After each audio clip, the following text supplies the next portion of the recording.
do this. Whew! Share screen.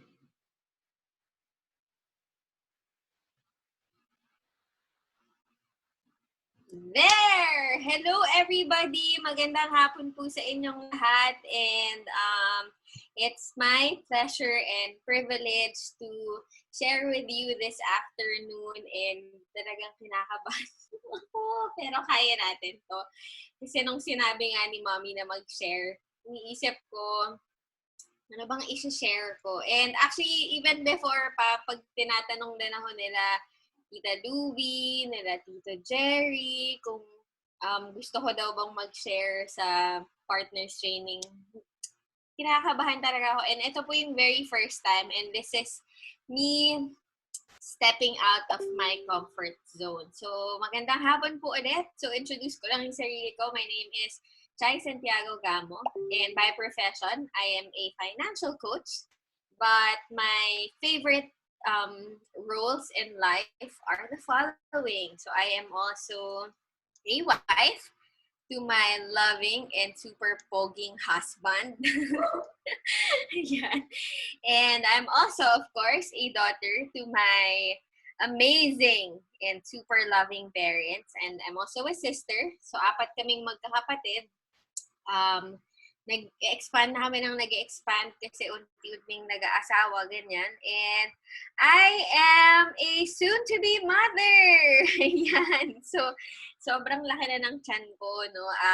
In a few weeks, hopefully, we can already give birth to a healthy baby girl. Ayan. So, ang topic ko for this afternoon is entitled Growing Outside Your Comfort Zone, Pursuing Significance Over Success. And before I go to the main part, I want to introduce a concept to you. Siguro yung iba sa inyo familiar na, yung iba first time nyo tong maririnig.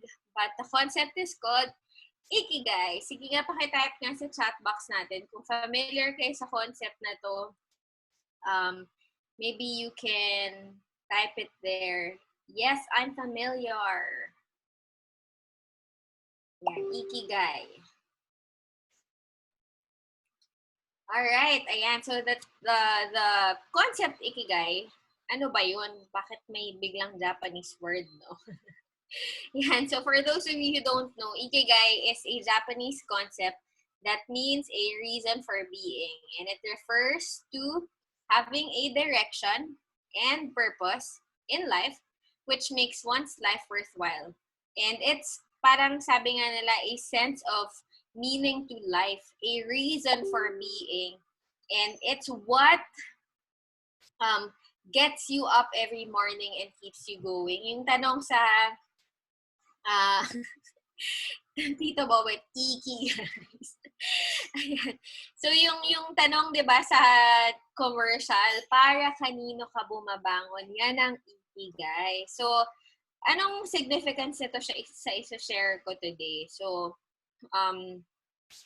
our journey outside our comfort zone should be something meaningful. Kumbaga, if we're going to step outside our comfort zones anyway, i-pursue na natin yung something that will really give us a meaningful life, diba? And ito yung itsura niya. Ito yung illustration. It's the convergence of your passion, your mission, your vocation, and your profession. So it's intersection siya ng what you love, what you're good at, what the world needs, and what you can be paid for. And sabi nila, so based on research, sa isang lugar sa Japan, I think it's in Okinawa, nandun yung record ng pinakamaraming centenarian. So yung may pinakamaraming mga nabubuhay more than 100 years old. So meron ba sa inyo yung gustong mag-live too long pero meaningful ang life? I-type nyo nga dyan, I wanna live a long and meaningful life. And yun nga, sabi nila, parang based on research, yung mga centenarians na yun, one of the common things among them is that they pursue their ikigai. Or kumbaga, alam nila yung ikigai nila. And that's the kind of life that they are living. Yan. So I'm sure lahat tayo, no, we want to live a long and meaningful life. Pero how do we pursue that? And is it that simple? And I'm sure maraming mga tao, we cannot pursue what we really want. Kumbaga, pwedeng you are, babalikan ko yung, yan. Pwedeng pinipursue mo yung passion mo. It's something you're good at. It's something that you love. Pero hindi ka kumikita. 'Di ba? And kaya maraming mga tao nahihirapan i-pursue yung passion kasi pag pinag-usapan ng responsibilities, parang imposible naman na puro passion lang. Meron ding ibang mga tao, they pursue what they love and it's what the world needs. They pursue a mission. But again, on a more practical note, hindi pwedeng puro mission kasi paano ka kakain, di ba? Or yung iba, stress na stress sa trabaho, maganda nga yung kinikita, maganda yung posisyon, pero hindi naman nila love yung ginagawa nila and hindi naman necessarily something that the world needs. So yung ikigai talagang, it's the sweet spot. It's where we experience yung convergence nga nung passion mo, mission mo, profession mo, and vocation. So, how do we get to that? So, let me share with you my own story. Growing up, I've always been the type of person na talagang fixated on accomplishing things. I was a student council president. I graduated as the class valedictorian in high school. In college, I was active in different organizations. On top of that, I was also a consistent dean's lister. So talagang, I look at life in one direction, and ang direction lang talaga is you have to be successful. Parang yun lang. Parang yun ang calling ni Lord para sa'yo.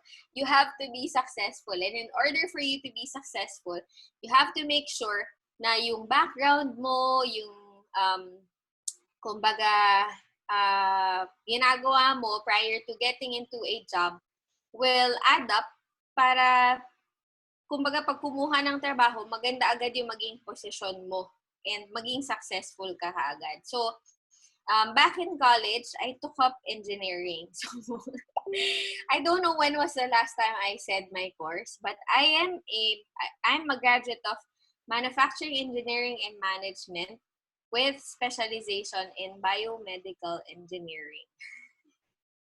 Grabe, di ba? Ang haba. And kasing haba ng course ko, ng course title ko yung course ko, 5 years din yung course ko, considering TRISEM kami sa Lasal, and parating binabanggit ng parents ko to. Haba-haba ng course ko.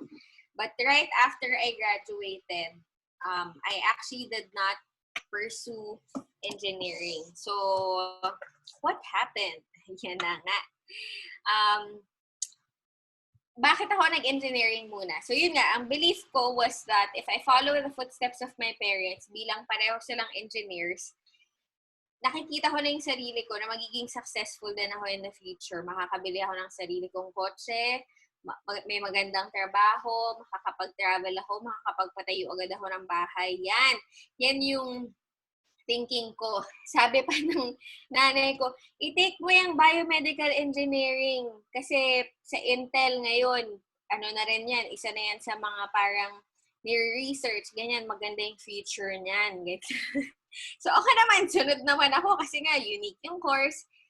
It might be in demand kasi konti lang kami. So, sumunod ako sa nanay ko. And right after I graduated, I was actually, anong tawag dito?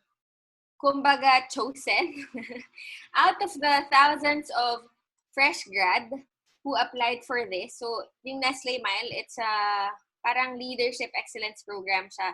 Kumbaga, creme de la creme ng iba't ibang schools na mga fresh grad ang pinipili. So, ang daming applicants niyan. Puro mga top of top of the class na students. And out of the thousands of students that were handpicked, I was one of them. I think nasa 30 lang kami. So I got into this program. And sabi ko sa nanay ko, Mommy, wala akong ibang gustong applyan after ko mag-graduate kundi Nestle. Kasi talagang na-in love ako sa kung aning ginagawa ng company, etc. We were immersed. And so I told my mom the truth. I graduated in 2012, October. Sabi ko, Mommy, ang problema ko lang, yung start ng employment, parang June 2013 pa. So ang tagal nung parang tenga time, tambay lang, ganyan. And to my surprise, yung nanay ko, sabi niya, okay lang yun, sige, magpahinga ka. Pero habang nagpapahinga ka, kailangan mag-attend ka ng mga financial coaching ng IMG para alam mo, para magka-idea ka na kung anong gagawin mo sa pera mo pag nagtatrabaho ka na. So, di ba, kung ikaw yun, tapos hindi ka pressured to get into a job, syempre, ano mo yun, kakagatin mo yun, di ba? Tapos may ano pa ako, konting allowance from IMG pag nagtrabaho din ako. So, the waiting period, which was October to June, actually turned out to be my turning point. So, in 2013, February, merong convention si IMG sa Singapore. And itong time na to, buong pamilya namin sinama ng nanay ko. Tapos, so lahat kami nag-attend ng convention. And of course, as we all know, di ba, one of our favorites, ako personal favorite ko, one of our favorite speakers during conventions is Rex Mendoza. And it was actually my first time to hear him. Pero grabe na yung impact niya sa buhay ko. Kaya kahit ang tagal-tagal na nung story na to, hindi ako nagsasawang ikwento. So, he was the first speaker. And naalala ko yun, nakahilera kami, yung buong pamilya namin, nakahilera, isang linya lang. Kuya ko, asawa niya, yung mga kapatid ko, basta lahat kami nandun din sa convention. Tapos sabi ni Boss Rex, I want all of the full-timers to stand up. Tapos yung nanay ko, sinilip niya ako. Sabi niya, uy, tumayo ka, full-time ka, wala kang trabaho, di ba? Parang ako, ha? Since when ako naging full-time? Pero okay, sige, wala namang mawawala sa akin. And you know how it's like when a person is about to say something important, di ba pinapatayo? Pag importante yung isang bagay, papatayon so that they can emphasize it. And ibig sabihin nun, they really wanna talk to you. So tumayo naman ako. And then si Boss Rex, he went on with, yes, Tita Matin, very coachable, di ba? So tumayo ako, tapos si Boss Rex, he went on with a story. Sabi niya, all of you who are standing up, I want you to imagine that you are in the middle of a desert. Yan. So, ito, desierto. Ganyan lang. Ito pa lang nakita nyo, desierto. So, this story is called The Sin of the Desert. So, sabi niya, I want you to imagine that you are in the middle of the desert with the people you love, with people who matter to you, with people you care for. And for many days na nagta-travel kayo, wala na, naubos na yung resources nyo. Until finally, ikaw, humiwalay ka at naglakad-lakad ka, nakita mo yung oasis. So, ang tanong ko sa'yo, so my question to you is, what will you do with the oasis? Will you share it or will you keep it to yourself? So, at the back of my head, I was thinking, of course, I will share it. Obvious ba? Ayoko namang ako lang ang mag-isang mabuhay sa desert, diba? So, anong point? And he went on saying, I want you to know that IMG is the oasis of financial literacy. So, nung time na yun, parang ako, wow, ang bigat. Parang for some reason, parang ako talaga yung kausap niya or kinakausap ako ni Lord at sinasabi niya sa akin na you have to share this. You have to share this. You can't keep this to yourself. And nung time po kasi na yun, imagine that was already October to February. Sumasama-sama ako kay Mami pumunta ng Makati office. Gigising ng maaga all the way from Cavite. Nakikinig ako sa mga kinakausap nila or pag meron silang kino-coach sa festival mall, sasama ako dyan, ganyan. And I've been seeing them talk to people with different money problems or different money concerns. And hearing this story from Boss Rex, syempre na-compel ako kasi nakikita ko na totoo talaga that IMG is an oasis of financial literacy because there's nothing like what we do. So, nung time na yon, ayan na. The dilemma. Okay? The great dilemma. Kasi that was February, so I had March, April, May, June to decide whether I will pursue an engineering career or be a financial coach. And nung time na yon, yung parang interview sa Nestle was May magsa-start.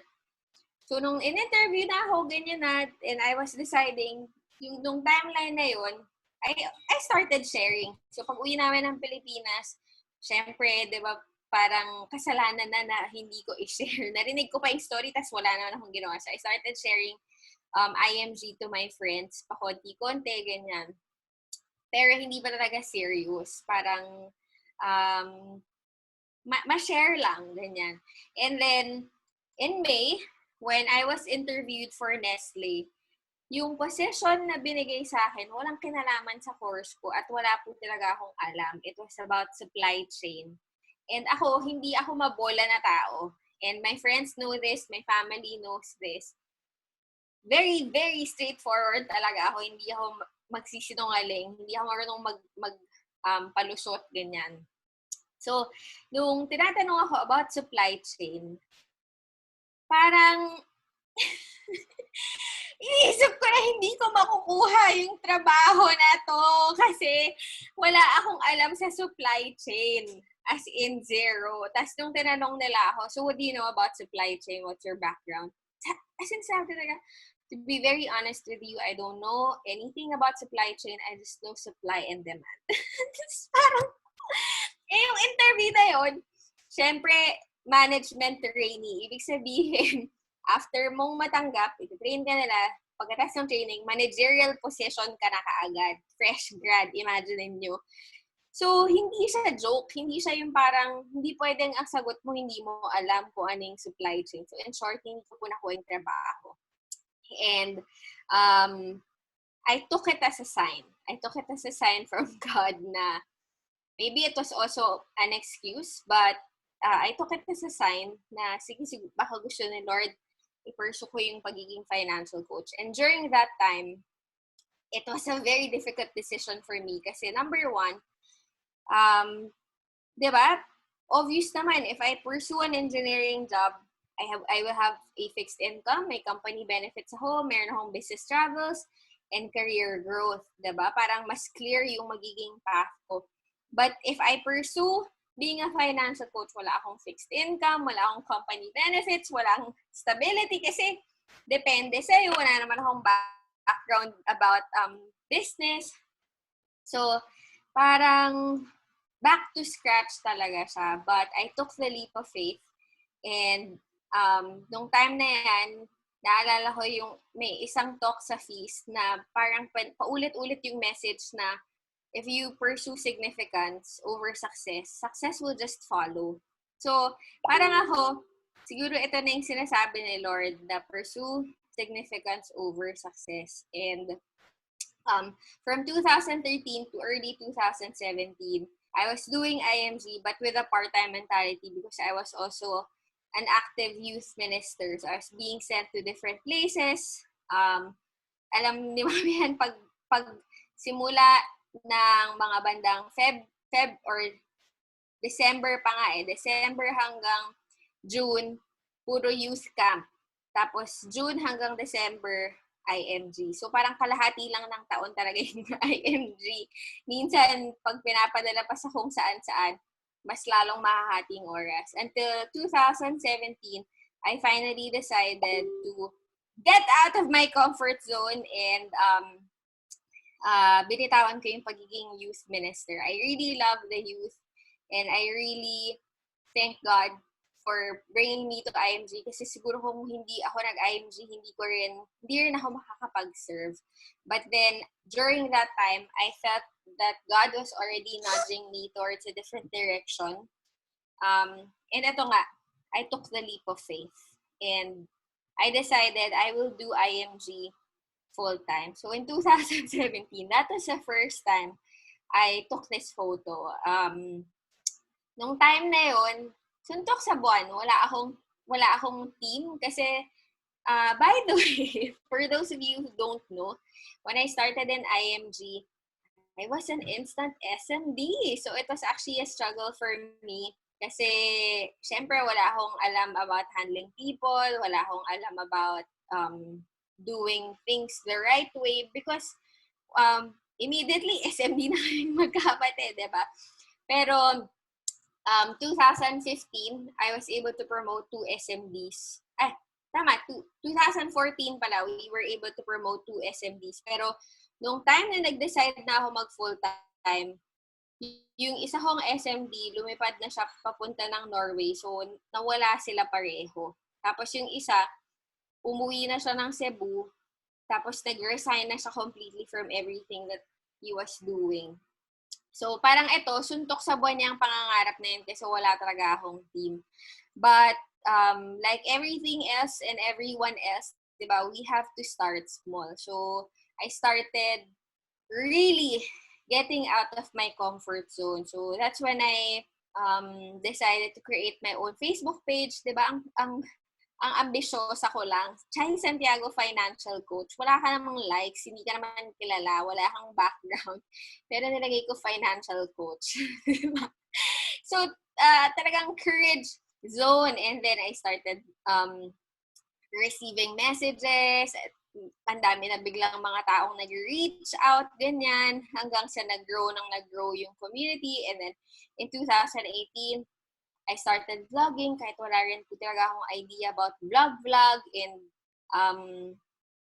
parang simple lang, ganyan. And then, in the same year, we also started the Investing Millennials group. So that was us when we started. So talagang it was a journey towards my courage zone. Kasi diba sabi ko nga kanina, sabi ni Lord, my blessings for you are outside your comfort zone. So, if I was really serious, kailangan kong mag-isip din ng paraan on how I can grow. Kasi I'm starting from scratch. Never kong na-experience magkaroon ng colleagues. Diba? Yung mga katrabaho mo na-invite mo sa, sa financial coaching. Wala akong ganon. And yung mga college friends ko, ang hirap din i-invite kasi syempre, kilala nila na engineer ka, bakit ka nagtuturo ng financial literacy? Anong alam mo? So it was really difficult for me. So I had to think of ways kung paano ko mag-grow din yung mga taong pwede kong ma-reach out. And then, totoo talaga na ang blessings bigla na lang bumubuhos when we really follow wherever it is that God leads us. And in 2018, I was also invited to be one of the speakers in Tirigma Conference Cebu. And that's actually where I met my recently promoted SMD, si Julie. Shout out to Julie! Ayan, tsaka sila Nietzsche. Yung mga Cebu friends niya. Yan. So, bumuhos po talaga yung blessings. And then, last year, of course, I was also part of the speakers here in Manila, KCON Manila. So, nung time na yan, talagang no doubt that this is where God wants me to be. And parati kong pinanghahawakan yung verse na to sa John 15 verse 5. Diba? Sabi niya, I am the vine, you are the branches. If you remain in me and I in you, will bear much fruit. Apart from me, you can do nothing. And I believe that wherever it is that God plants us, if that's where He really wants us to be, makikita po natin yun sa kung ano yung fruits ng labor natin, ng kung ano man yung ginagawa natin. And,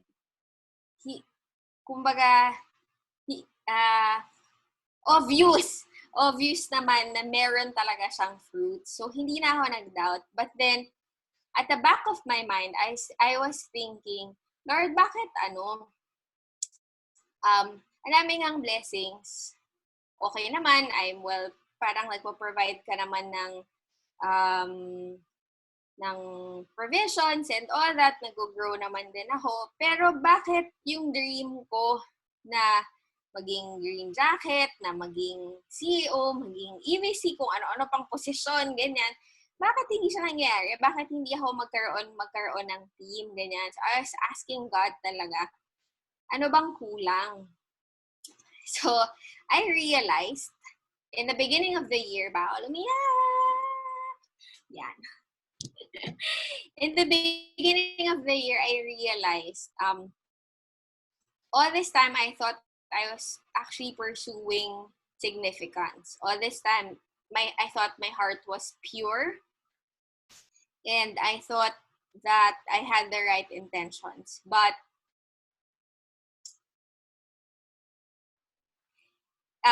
in the beginning of the year, it was the only time that I realized mali pala yung intentions ko. I still wanted to become successful because I wanted to prove something. Wait! Parang I wanted to prove something kasi syempre nga parang nag-start ka from zero. And instant SMD ka, ganyan. Yung parang feeling mo lahat ng na-experience mo kasi binigay lang sa'yo or because you're in your comfort zone, parang ganyan.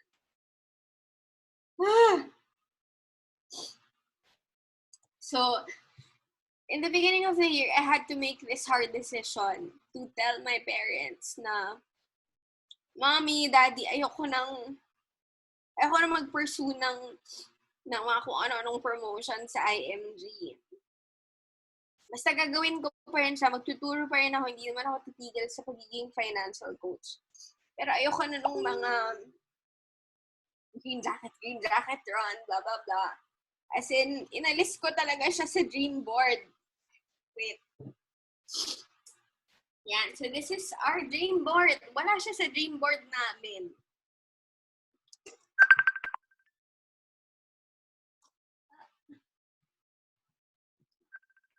Yan. And then, maybe God saw what is in my heart. And when I finally decided to just really do it out of mission, wala na yung mga kung ano-anong prestige or pag-pursue ng position or whatever, that's when it all happened. So, pray. As in, mag-pray lang tayo sa kung ano yung desire ni God for us. As in, every night I would ask Him, and I would even ask my husband, so what's next kaya? Like, if I don't pursue any other position in IMG, then I'm forever in SMB. Ano ngayon? What's next for me? So, dasal ng dasal, and persistent talaga in doing the mission. Until finally, I went back to this. Parang, kasi syempre kina-question ko na, diba? Dito ba talaga ako gusto ni Lord? Kasi, parang, lahat na, yung mga nauna, nalampasan na ako, parang may ganong feeling. So, dito ba talaga ako gusto ni Lord? But then, I went back to this, kasi tinuturo namin to sa Millennials and Money din. And then, wala talagang question. This is where God wants me because I love teaching, I love people, I love listening. Financial literacy is something that the world needs. And being a financial coach is something we can be paid for, diba? So, bakit ko ba paulit-ulit kina-question? So, I did it pa rin. I continued doing it. And then, nung nag-lockdown, parang, nag-lockdown na. Buti na lang. Somehow, it was my strength din naman to do online coaching. Kasi even before the lockdown, marami na rin akong mga clients that I do one-on-one with online. So, that's what I continued to do. And ngayon, I want to share with you how did I actually grow outside my comfort zone and move, ito na talaga, legit na, move from success to significance. Kasi ako parang naniniwala na talaga ako at na-prove ko na rin to that when we really pursue yung pag-help ng mga tao sincerely, the rest will just follow. The green jacket will just follow. The position, the prestige, the rewards, everything else will just follow when we really do things from the heart. So I'm going to be sharing with you 7 things very quickly on how I was able to grow outside my comfort zone. Ayan. Number 1, of course, have a mission that motivates the purpose of your life. So, di ba marami na posible naman na hindi lahat tayo tinatawag ni Lord for this. Maybe some of us are being called to, I don't know, something else, be a preacher or something. Kasi wala namang one size fits all. Hindi naman pwedeng lahat ng ginawa ni Lord ay maging financial coach, diba? We have to accept that. But, yun, importante that we really find the mission that God wants us to do.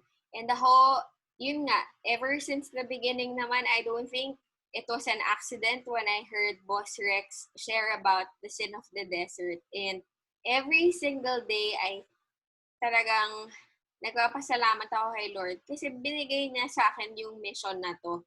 And even if, sabi nga ni Ma'am Divine, parang, di ba, karamihan sa atin, when we have PT, actually, kaya for the longest time, natatakot ako mag-share kasi sinasabi nila, kailangan may big why ka, kailangan malalim yung hugot mo para maging successful ka, etc., etc.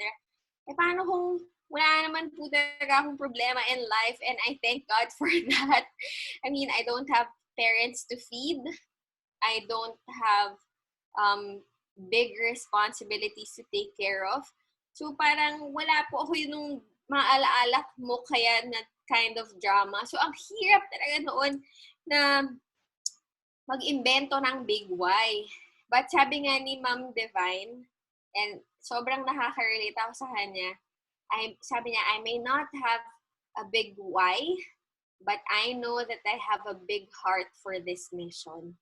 And feeling ko it's the same for me. I may not have that kind of maalaala mo kaya levels na big why, but I know for a fact that I love this mission and I will live the rest of my life at ang mga anak ko, malalaman din nila kung gaano ko ka-love yung mission na to. And hanggang forever, kasi basta, alam nyo naman yun.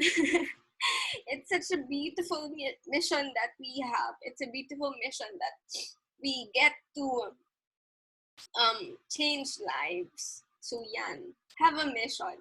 Number 2, of course, we hear this all the time. Submit to a system. Follow the system, diba? So, yung mga naging successful na, yun na yun eh, pare-pareho sila na ginagawa. Kukopyahin na lang natin. And, parang, nung una matigas talaga yung ulo ko kasi syempre tatay ko, parang, merong, at the back of my head, merong resistance na, ang kulit, attend ka ng meeting. Pero parang ako, anong tawag doon? Pregnancy brain. Basta parang on-off, ganyan. Mag-attend, hindi, ganyan. Pero this year, talagang paulit-ulit sinasabi ng tatay ko sa akin, mag-attend ka ng meeting, mag-attend ka ng leaders call, mag-attend ka ng SMB meeting, etc., etc. Sorry, guys. Ano ba tayo? Yan. Or, lahat daw. Attend mo yung meeting. Bakit ayaw niya mag-off?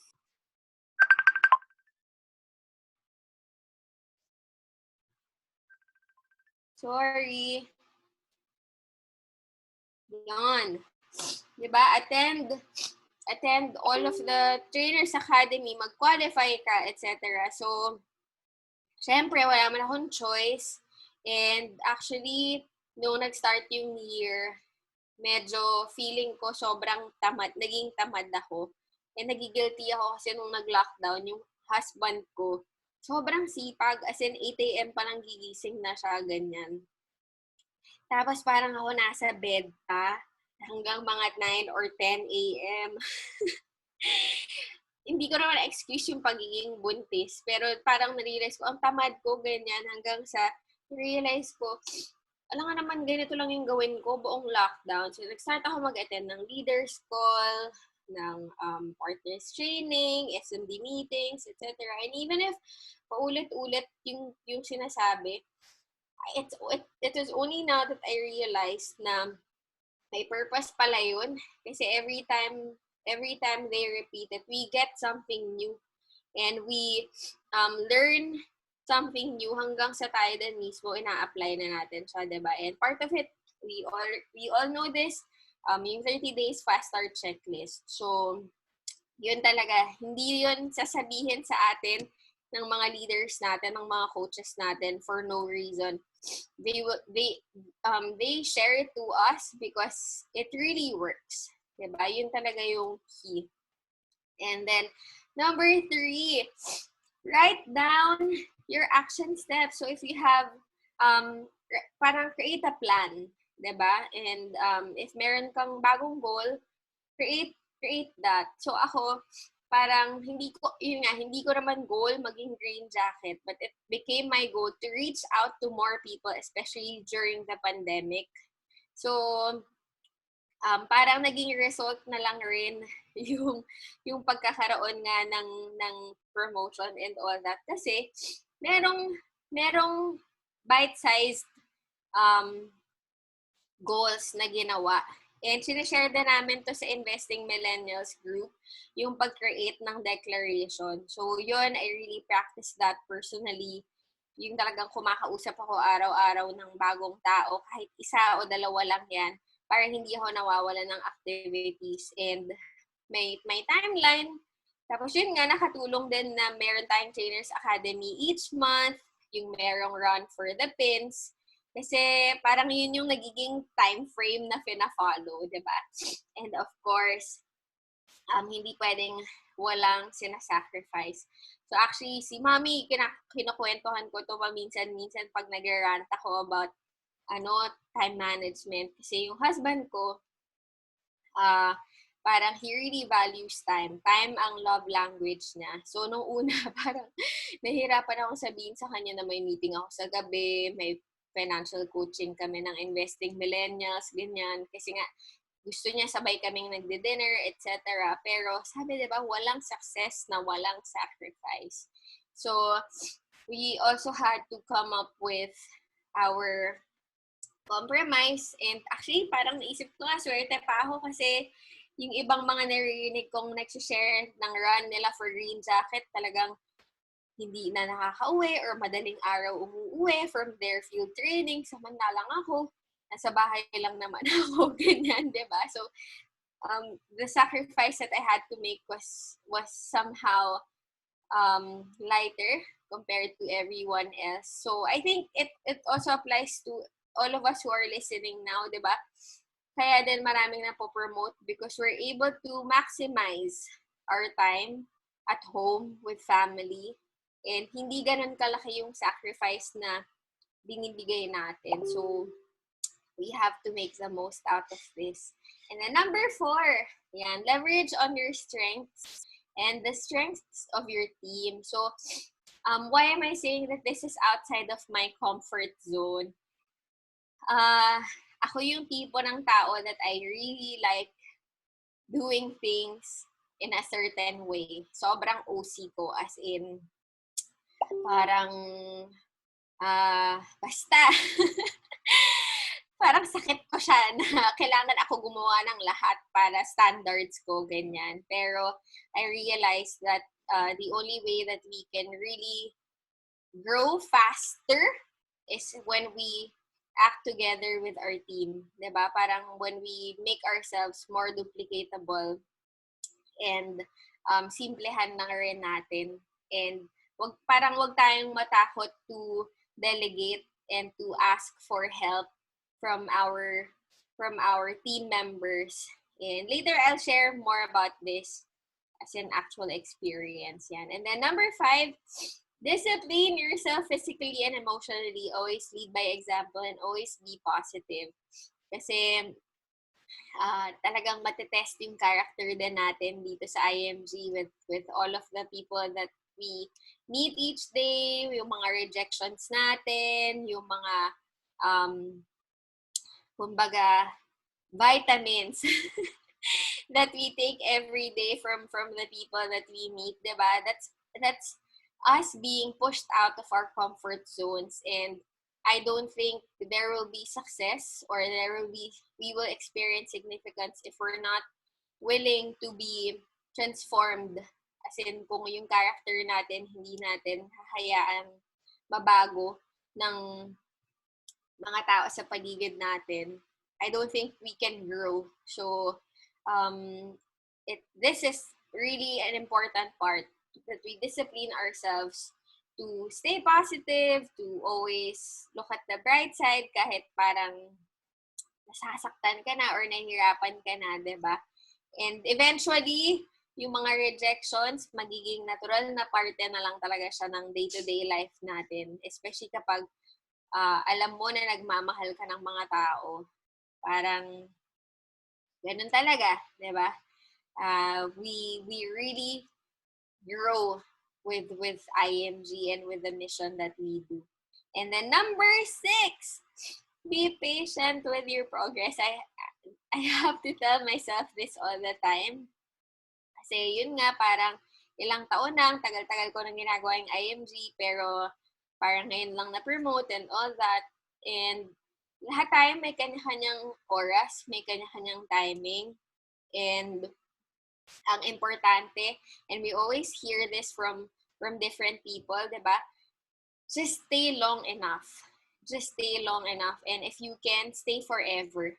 Don't just stay long enough. Stay forever. Kasi wala tayong ibang pupuntahan kundi yung success talaga and yung significance talaga. Just as long as we stay. So yan. Things take time. Hindi naman tayo monggo na mabilisan lang parate tas namamatay. Mangga tayo, 'di ba? That we plant mango seeds, and it takes time before we can harvest it, but once we start harvesting, talagang tuloy-tuloy, hindi na natatapos. And lastly, ito na, magmahal ka lang kasi I think this was the biggest factor din kung bakit ako natatakot before to build a team, to duplicate, to train other people. Kasi natatakot talaga akong magmahal din. Natatakot akong maging responsible for the lives of other people, for their success. Parang para sa akin, okay na yung maturuan ko sila at mag-guide, tapos na, ganyan. But IMG is more than that. IMG is really about doing life with people. And when we do life with people, that's when we love them the most. So, ayan, this is last few slides na, no? Bakit ba ako nandito pa? Bakit ako nagsistay? And bakit ibang level yung belief ko in IMG? It's this. I always hold on to this. When you impact the life of one person, you impact the lives of an entire generation. So, 'di ba, parang this isn't our comfort zone, but thank God, because it's not just a comfort zone. It's the place where we can create an impact, not just to the life of one person, but to the lives of an entire generation. How can I say this? I am a product of that impact. Kasi nagsimula sa parents ko, and it was passed on to us. And ngayon that we're having our own families, like magkaka-baby si Audrey, 'di ba? May pamangkin na ganyan. Definitely wala nang darating na generation sa pamilya namin na maghihirap or yung hindi marunong humawak ng pera ng maayos. So, isn't this a beautiful family or mission to be part of? And ang galing lang kasi kumbaga we don't get to impact just one life or one generation. We like ako, I'm so thankful. I'm so thankful for these beautiful people. So silang talagang weekly mini-meet namin. Pag may time din si Dads, mini-meet namin, team huddles and all. Na parang kumbaga pinadala na ni Lord. Binigay niya bilang pamilya so that I could also pay it forward and create the same impact in their lives. So, to those of you who are feeling weak or yung parang feeling nyo for the longest time, walang fruits or walang parang pinatutunguhan yung hard work that you're doing, that's false. That's not true. Kasi, di ba, parang if we go back to what I said earlier, kahit isang tao nga lang yung ma-impact mo, malaking bagay na yun. But in IMG, we don't just get to impact one life. We get to impact so many lives. And that's why I love doing this. That's why I know for a fact that I'm going to live the rest of my life doing this mission. And ang galing ni Lord kasi when I met them, wala naman akong parang idea kung sino talaga sila. Because most of them I just met online. Pero now, they've become my family. And sila talaga yung tumulong din para ma-achieve namin yung green jacket. Nakakatawa kasi nung day ng deadline, talagang para kaming nasa basketball match na nagbibilangan ng points. Ilan na lang yung points na kulang, ganyan. And it was really some teamwork. And siguro yung pinaka nakaka-amaze lang is in a short span of time, you know that you've already created an impact when they become so willing to help you also achieve your dreams. Kasi yun nga, parang never ako nag-declare sa team na I want to be a green jacket, ganyan. Pero sabi na, di-declare mo. Pero di-declare ko 5 days before our deadline. Would you believe 5 days? And in 5 days, kulang pa kami ng mga 20 plus members and 30 plus na Kaiser or na own. But when I declared to the team, grabe sila mag-love. Parang dun mo din mafe-feel na you've already imparted something in them because they've already become so willing to help you as well. So shout out to my family. Thank you. Sobrang love ko kayo, alam niyo yan. And ayan na, 'di ba? Finally this became a reality or under verification. But we finished it last August 11. Ano ba yan? Ang dami kong iyak, nakakainis.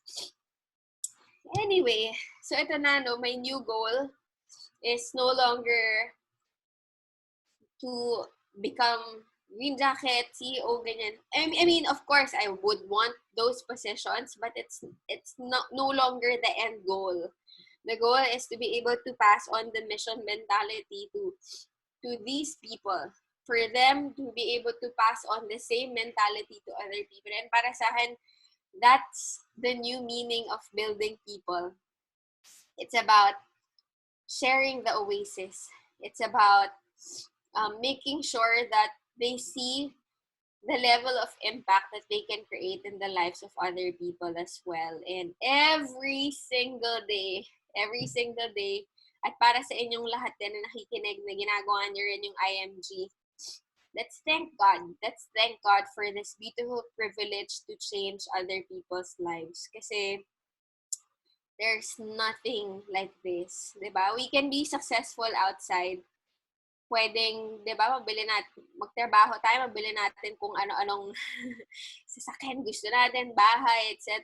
But nothing compares. Nothing compares when we're able to create change or be a change maker in the lives of other people. So remember this: God has beautiful plans for you. You just need to trust His timing and His plans. Pwedeng ngayon, takot ka pa, or ang dami mong doubts, ang dami mong fears, ang dami mong worries, kung dito ka ba talaga ng tawag ni Lord, or maybe a lot of things are holding you back from pursuing His calling for your life, or hirap ka pang lumabas sa comfort zone mo. I want to encourage you to just take the leap of faith. Kasi hindi ka naman papabayaan ni Lord, and in His time, He will make all things beautiful for you. And I just want to end with this. This is my life.